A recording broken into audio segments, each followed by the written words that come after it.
Alright everyone, hello and good morning. We are continuing our Stellaris Swarm playthrough. This is our second stream, so please bear with me. And we'll just jump right into it. Currently this particular play style is you just consume every power that's surrounding you. At the beginning of the game, we'll do a complete playthrough here later on, but I'm still learning and I'm actually having a pretty good success with this particular swarm playthrough.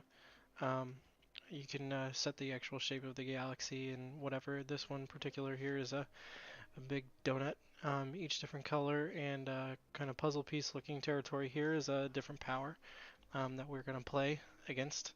Our main goal as the particular type of playthrough style that we're using here is basically we're going to try to consume all of these. I'll do my best to try and explain everything as we go ahead and why it is that I'm doing what I'm doing. If you see something that might benefit my particular playstyle, as I am not perfect, please let me know. If you have any issues as far as hearing or videos or anything that can help improve your experience, let me know, and we'll just go ahead and jump in it. So on your particular planets, for each planet that you have occupied that you have a colony on, you have a basic colony screen here. You have districts, buildings. You can assign particular types of leaders to run these planets, and then you have your stats down here. You have your resource production, which the game basically runs off of here at the top. You have a collection of information here as far as particular types of resources and information regarding your systems as far as how big your particular empire is, how many systems, how many planets, your current population size, current star bases that are defending it, and your relative fleet size, or what they call naval capacity. Um, Sometimes for new players, the confusing portions of this particular portion when it comes to naval capacity is you have naval capacity and fleet command.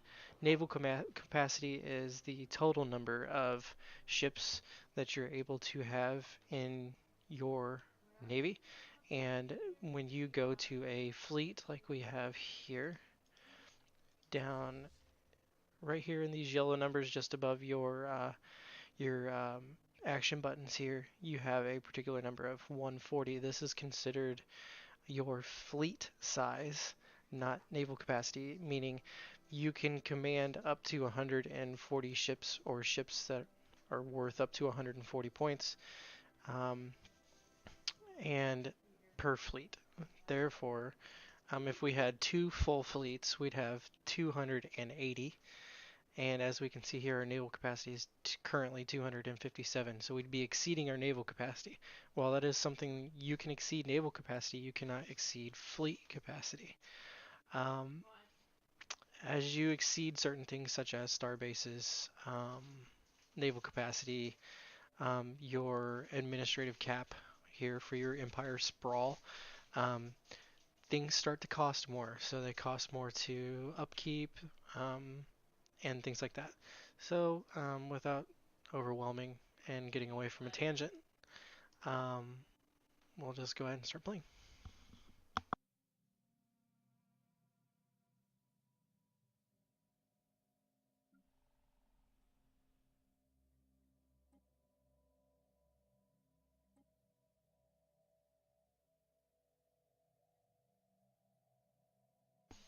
Here in this particular type of colony, I have some unemployment. Going back and looking at this particular colony, all of my buildings are full. These little yellow arrows here tell me that I can upgrade these buildings, and when you upgrade buildings, most of the time it'll produce a few more jobs for your colony. Down here, this little briefcase with the red sign through it here, it tells you your total amount of unemployment.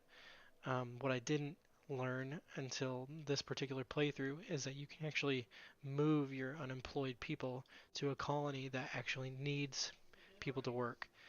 Each particular type of playthrough and race that you play has a certain amount of types of employees. So this is for example, this is a menial drone. I mean, it does the menial tasks of mining or producing food, things like that. And then you have complex drones that do your research jobs or make alloys out of your minerals that you have. But anyways, to get away from that, you can resettle up to 4, I believe, populations from a particular building tile. If you move more than 4 at a time, it will destroy the tile, meaning you will not have, and I think it balances with your total amount of population on the planet, that you will not have enough population to supply that particular tile, and you could lose the building. Um, so if you look at this particular screen here, we're resettling them from Norton Prime to a particular planet. If you go to your drop-down menu here, it'll give you a view as far as what's the habitability of that planet, um, the available jobs, and the available housing. So jobs are 1-for-1 with housing. So one job is one housing. I don't think there's much way around that.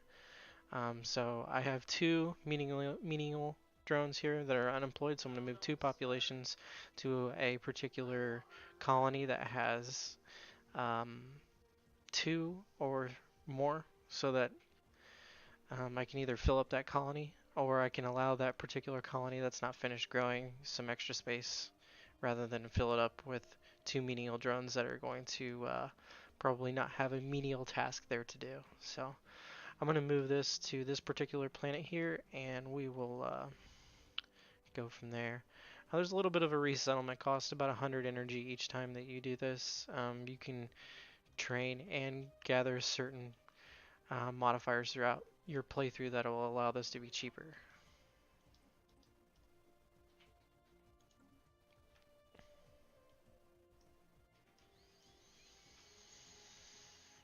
I think the next territory that I'm going to try to take over here is going to be this Yamaka. Maybe that's how you say it. So, but please forgive my yelling wife in the background there. She's quite competitive when it comes to Siege, so she'll be working with that playthrough.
Alright, what I've done here is I've gone ahead and I've declared war on this particular territory that's in effect to the south of me here. I'm going to go ahead and I have 2 fleets here. One older, one a little bit newer. Their relative fleet power is 7.5k, 11.3k. If you want, for example, just look real quick at the first system I'm going to go to. That's the relative military power of the actual station I'm going to take. This goes pretty fast if there's nobody here to kind of combat with me, going through and taking each one of these stations. On this particular playthrough here, as I go through and I take these stations, they will actually become mine. And I don't really mess with the war mechanics when it comes to total exhaustion and surrender or status quo. There's different types. If you click the wrong one, sometimes all your hard work, territories that you've gained on different types of styles of playthrough, the territories will go right back. And in this particular playthrough, we don't have to worry about influence to make claims on these. Our war doctrine is literally absorption. So as soon as we take them over, it's ours, unless they come and take it back. It should go relatively quickly. This particular race has the relative power as far as fleet, economic, and technology is pathetic. Um, it shouldn't need a whole lot to take care of this particular nation. So let's just get started, and here we go.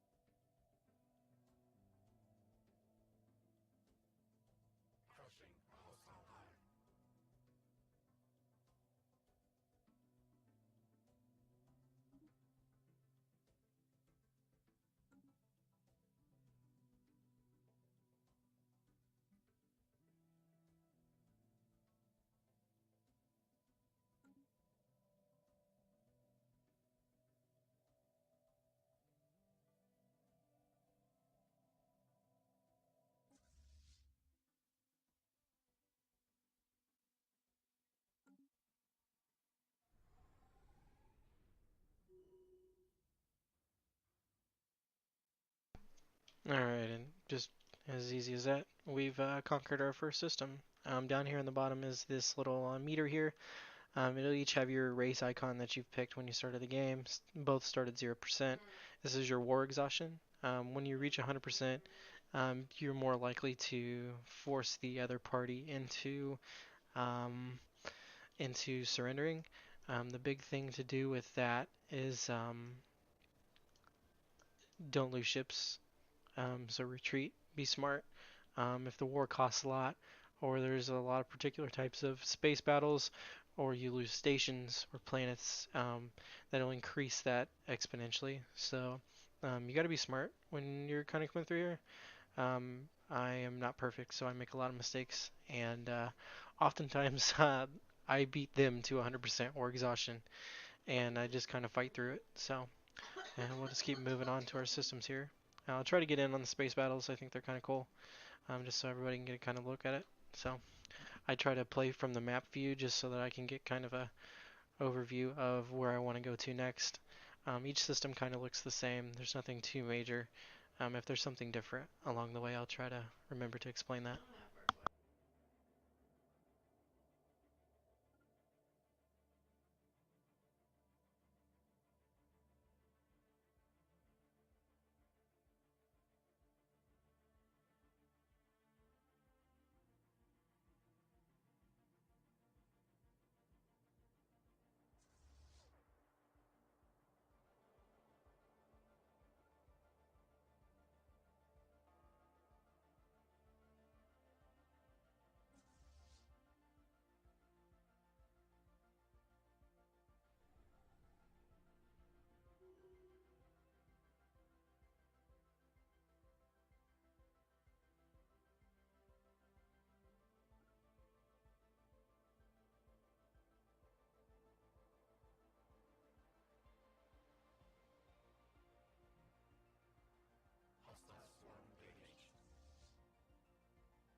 Okay, so here, once you destroy an enemy fleet, you get what's called a timed project.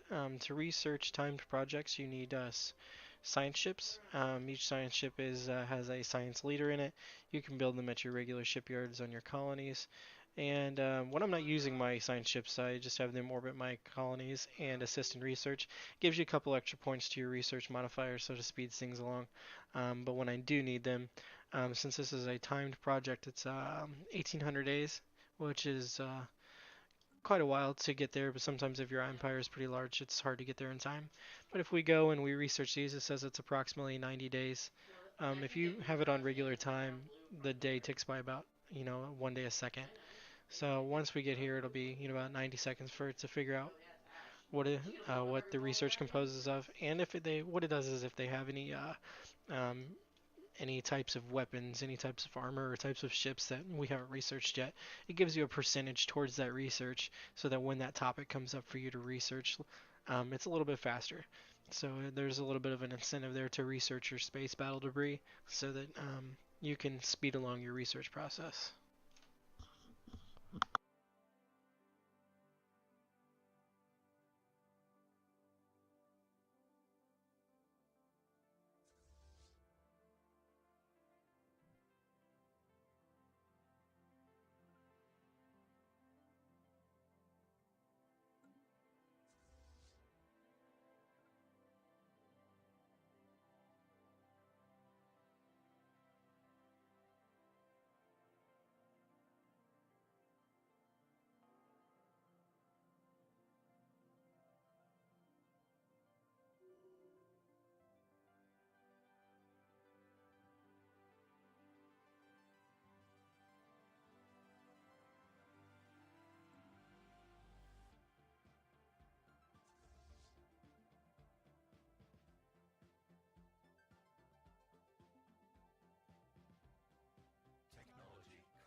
So we had already talked about science, or technologies rather.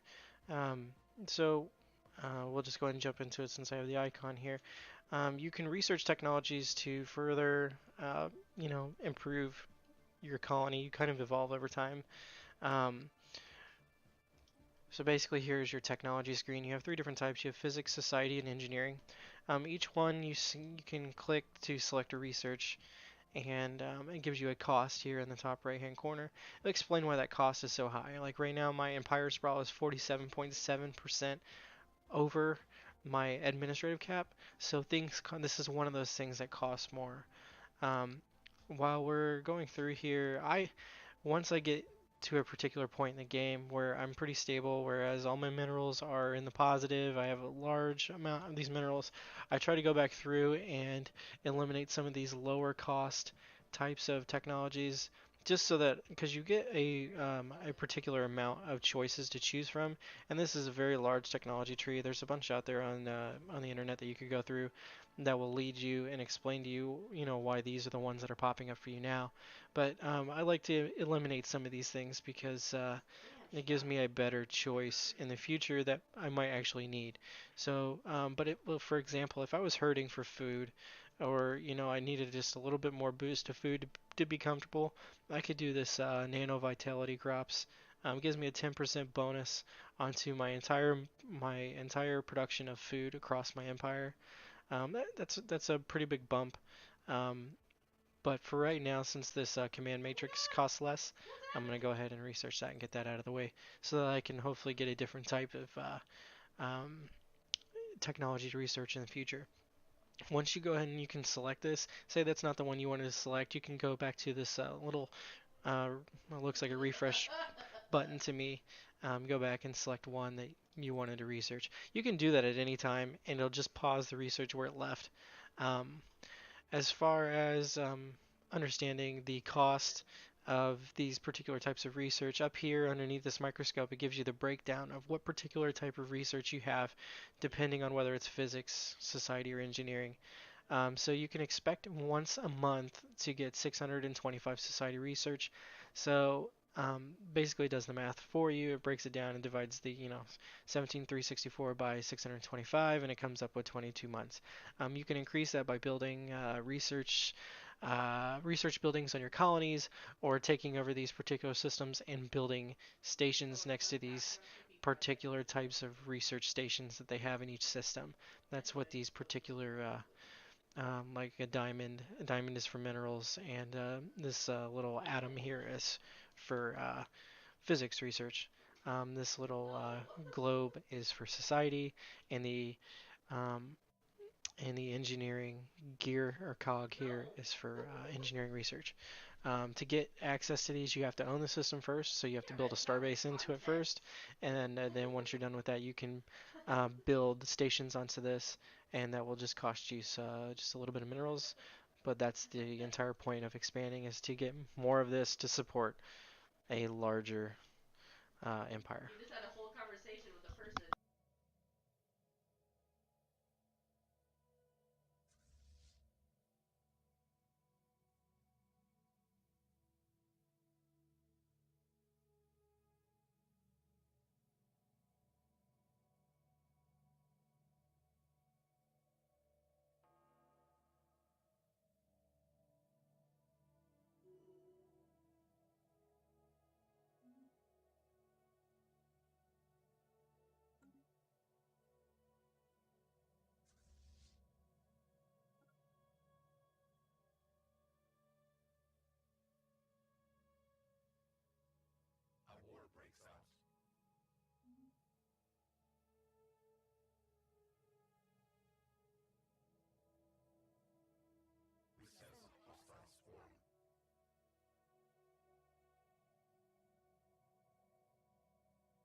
Sometimes what's kind of annoying is you get into these particular um, types of land grabs and you get a little bit farther away from your entry point here. And my particular entry point, um, they're starting to move some of their forces over this way, which they in turn could take back the system because it's not very strong on its own. I've not reinforced it. I don't really plan to. Um, so you got to bring your fleet back and take care of these guys, and hopefully make it in time before maybe they make it into your territory. Here we have a particular star base. That's what this little shape is here. I don't really know what you want to call it, but as you upgrade those, they get stronger. So um, I brought my fleet back here. I'm going to try to intercept these guys before they go too far. They won't cause any damage. Their military power is relatively low, but what we'll do is we'll just go ahead and we'll go back through it and we'll just start taking these planets instead, because I'm not going to waste my time to come fight them, go back and try to take these smaller systems. We'll just go ahead and take the colonies and go ahead and get that out of the way.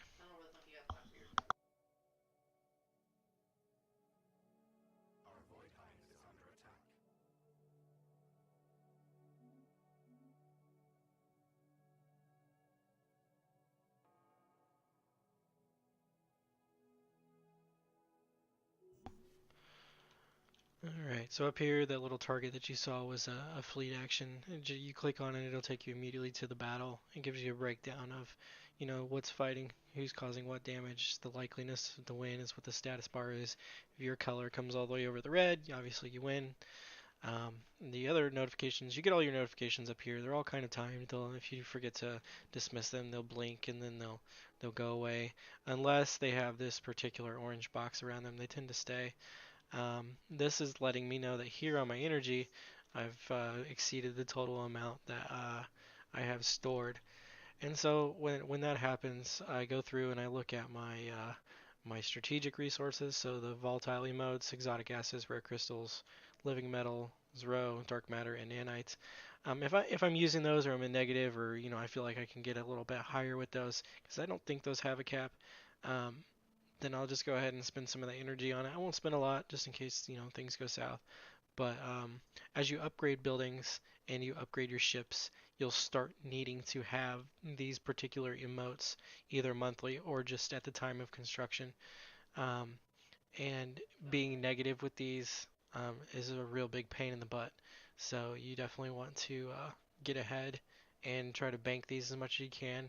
I don't like to upgrade my buildings until late game, so that I'm not overtaxing my income, if you will, from all different types of minerals. Because, for example, if I had a particular building, it'll cost one rare crystal a month. I no longer have any particular types of rare crystals to spend, and will eventually either not gain anymore and run out, or be in the negative and they'll run out even faster. So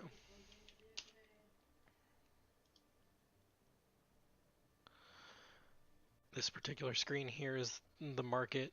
This is kind of a new addition, and I don't know if it's in the Megacorp DLC, if it's new here, but last time I played Stellaris prior to having all of this particular DLC, this was not here, and you got what you got.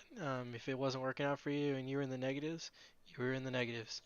Um, so I'm just going to go through and probably pick up some more rare crystals. The more often you buy these, the more they're going to cost per unit, so make sure you pay attention to that. You don't want to uh, waste away all of your particular resources on by not paying attention, because it's kind of hard to recover, and I've already done it once on this particular playthrough and it sucks. So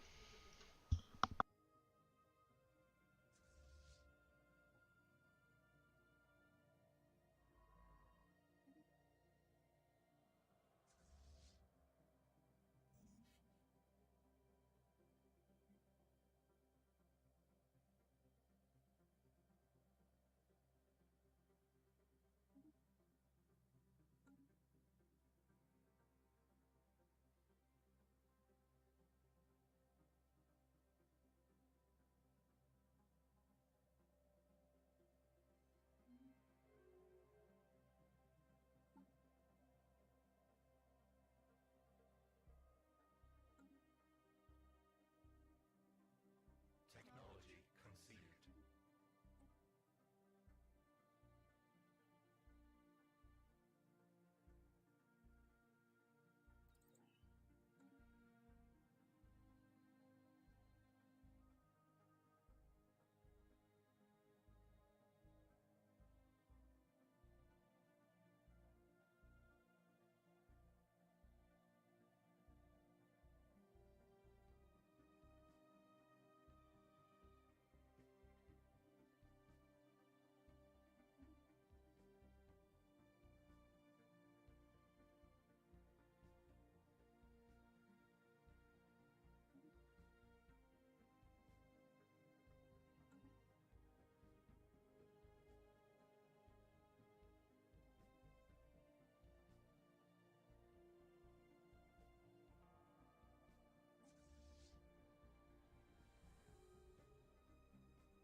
so you reach a point here once you're taking over particular systems that you run into one with a colony.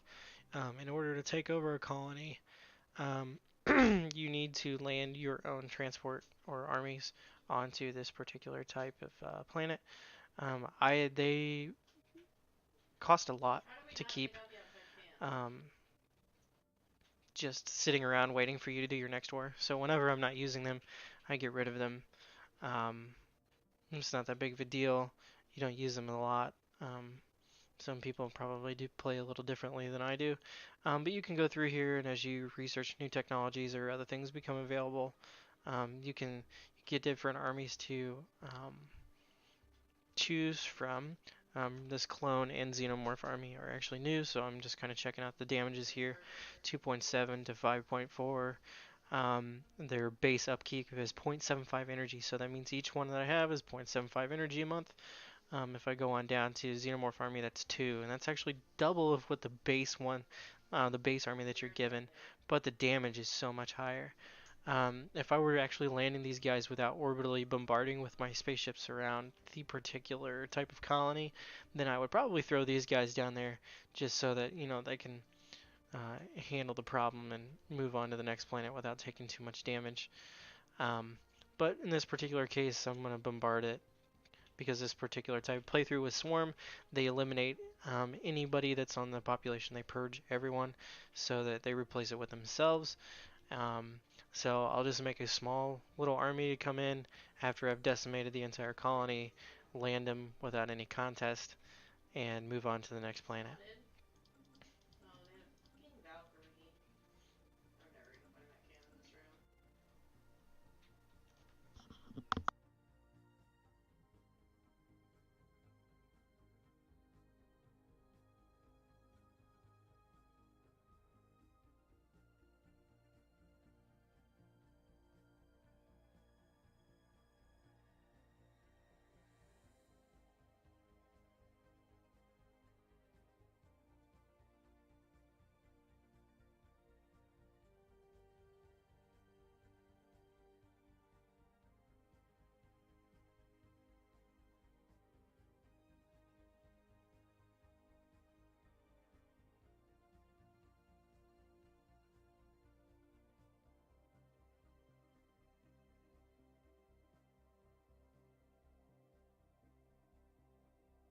We have assimilated knowledge. So from throwing that science ship on one of the ship battles that we had to examine the debris, we got 10% progress to antimatter power, 20 physics research points, and 10 research points. And what that is, that's applied directly, that's not applied monthly.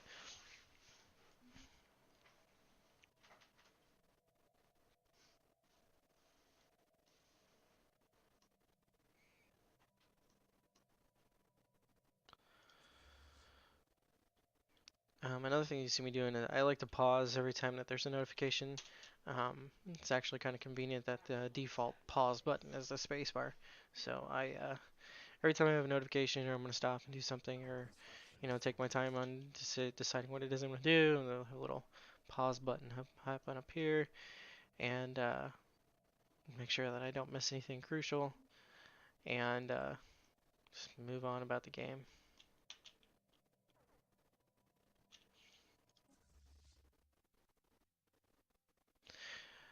Here you can see the composition of the enemy fleet, whether they have a leader. Um, it doesn't look like they have a whole lot here, so we'll just come in and decimate all and move on to the next one.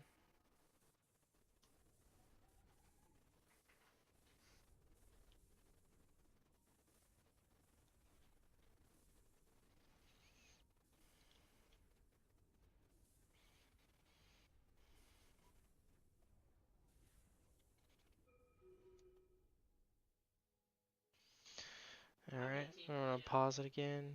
I got another time project for the fleet debris, which we'll send our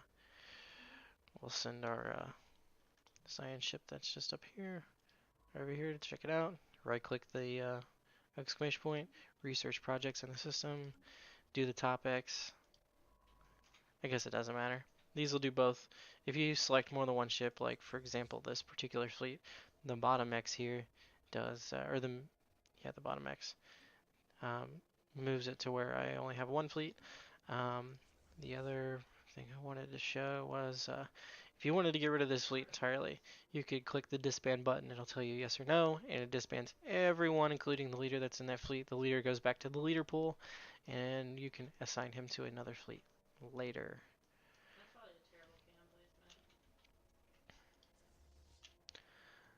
These guys have no orders, so let's go ahead and send them to the next system here.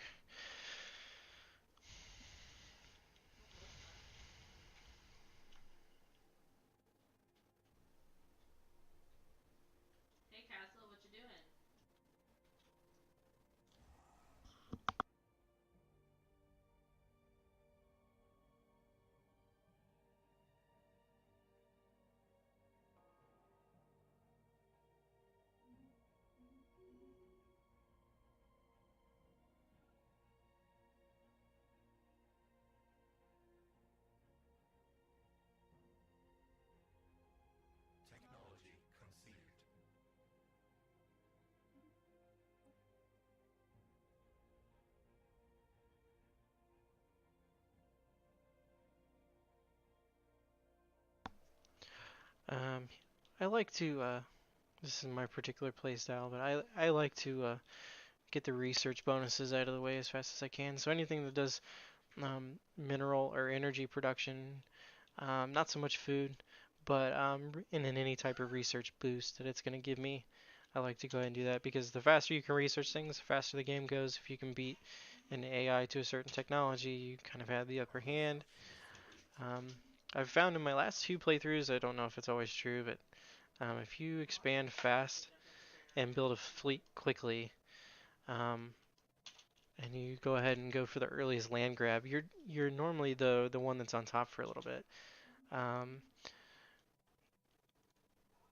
there's a lot of little tinkery type of aspects to this particular game that you can change things around to work towards a particular type of deficit that you're having. Um, but I don't want to overwhelm too many people. I already feel like I've talked a little bit too much about this. I'm just trying to do the best to explain everything as I go through. And again, obviously, if I'm doing anything wrong, just throw a message there into the chat and we will figure it out.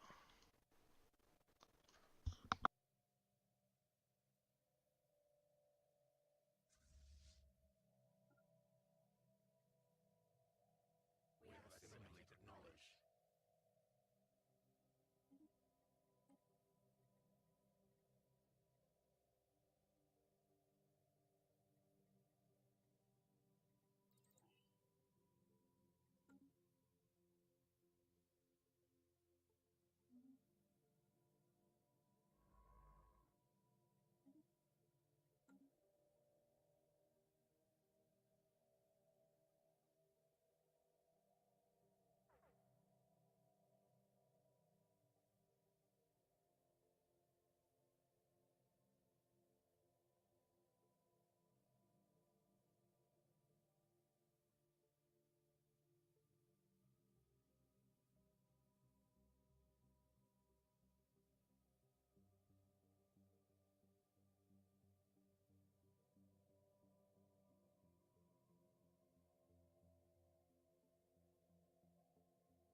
Hello, Sippy.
Thanks for the follow there, Sippy.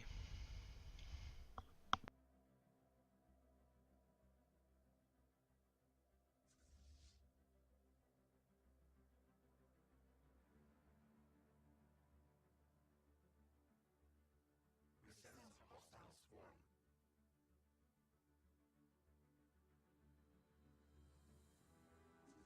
We have assimilated knowledge.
Construction is complete.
construction is complete.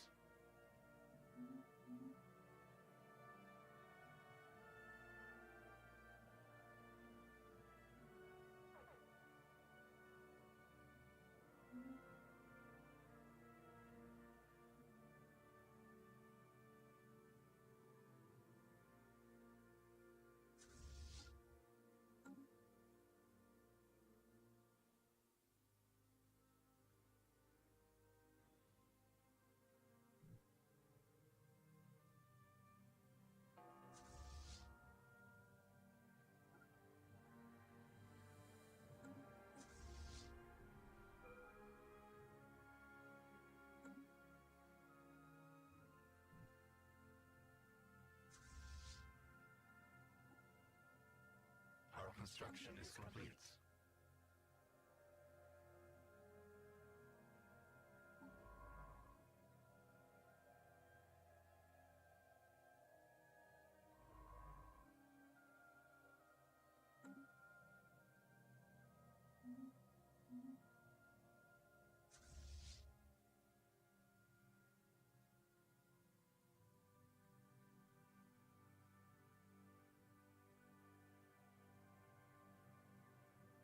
Our construction is complete.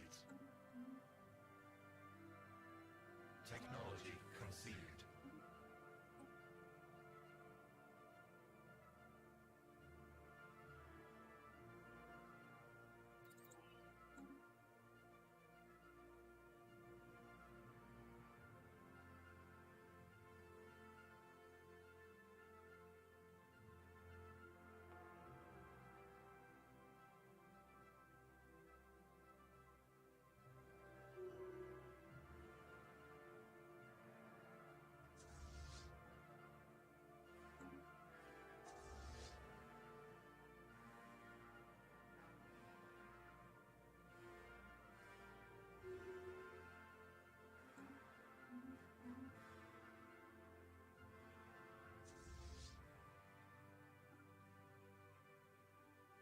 We flee the hostile swarm.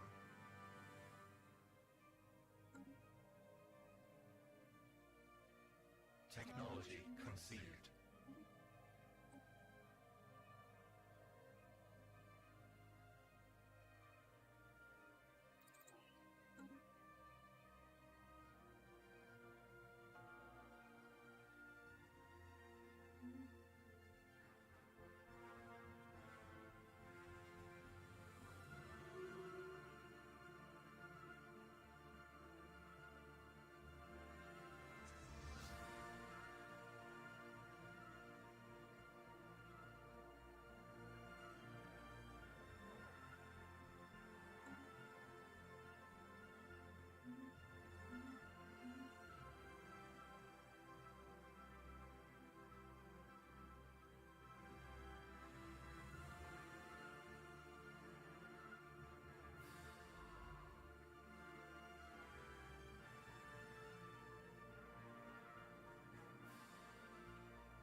Our construction is complete.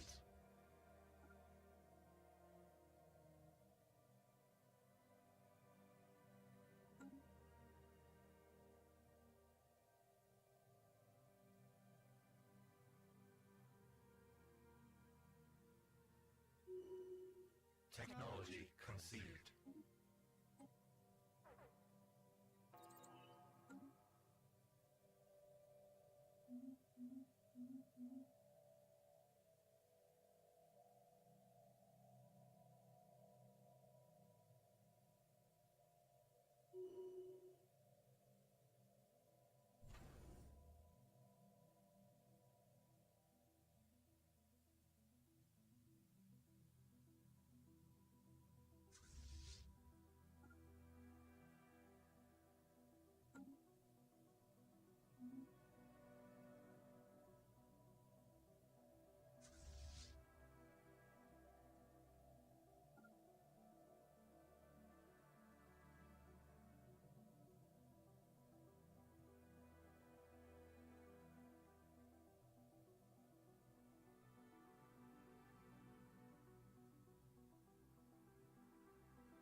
construction is complete.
Technology conceived.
Technology conceived.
Alright, so one last thing that I want to try to explain today is there's what's called a fleet manager. Here you can decide the composition of what's your actual fleet. So you have corvettes, destroyers, cruisers, and now I have battleships. Just finished the technology for that. We'll go over on a different day on the particular. We'll definitely go over the composition as far as how many you should have, what the actual fitting should be. Um, I kind of have my own take on it. I have friends that have different takes on it, and then there's particular situations in which um, a fleet needs to be fitted a certain way, um, such as you're going into a system with a negative, like a negative.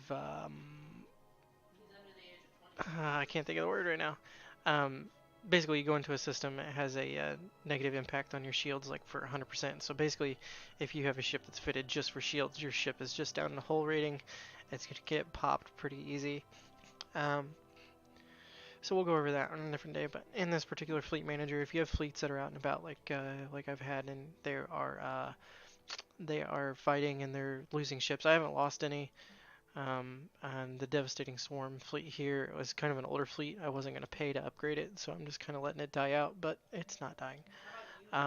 But this particular Stalking Swarm fleet here, I have this particular setup for it. You can increase or lower the amount that you want to have in your fleet as long as you don't exceed your command limit. Um, and you can add new ships to it as well, all the way down to corvettes, destroyers, cruisers, battleships. To change the fittings and stuff, you go into Ship Designer. You can select a new design and pick whatever ship it is that you want. You get a grid here to fit with certain modules. And you pick your sections up here. Again, we'll go over that on another day. Definitely overwhelm some people. Um, but I'm just going to sit here and continue to take over this particular territory. I really should have 3 fleets because I need to block them coming back and taking back some of the systems that I've taken. But we're just going to be lazy and try to make it work with 2. Um, yeah.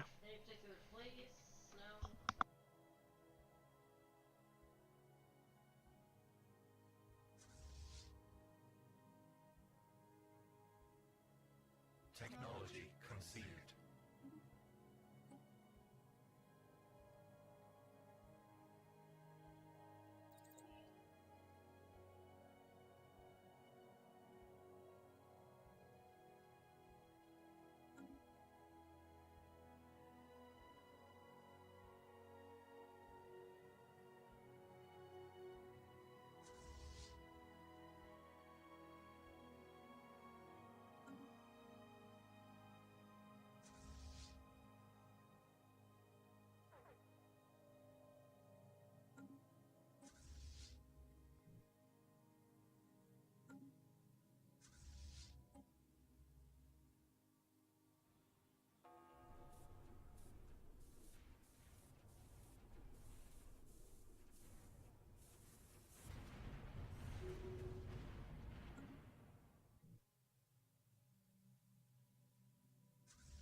construction is complete.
Technology conceived.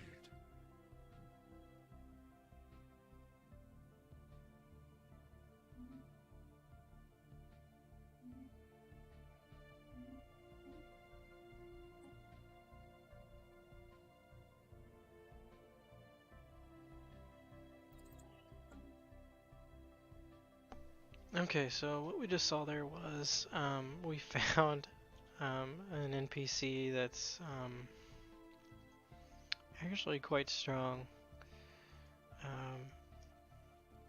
I didn't realize that my notification was related to that particular system, so when I jumped in, they weren't dying as easily, and I was like, wait a minute, what's going on here? And so we went ahead and pulled our guys out so that we didn't lose everybody. But that's one of those things that I was talking about, when you kind of got to pay attention to where you send some of your fleets, otherwise they won't come back.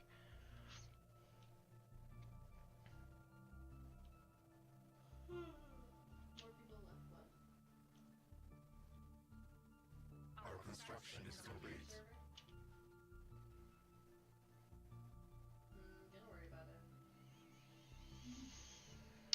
Another thing is, when you retreat, your fleet will be temporarily gone. Like, you can't. And the same with other ships that you have that will flee from hostiles. They'll be like in a subspace, if you will, for X amount of time, and then they will come back. And then once they're back, you can heal them up, or you can reinforce them, or send them back in to fight. But for the particular moment in time, these are gone. By the way, that Ash challenge is definitely But I think that's all that I'm going to stream today, guys. We'll let you guys go. We might be on later, maybe not. Probably going to pick up a couple more games to play, but I want to get the stream set up for all those games to make sure it's smooth and it's a good experience for everybody. So thanks for watching. If you came in, stop by. Look forward to putting in some more time on this Swarm playthrough, so you might see it a little bit ahead from where we left off. But again, thanks for coming by.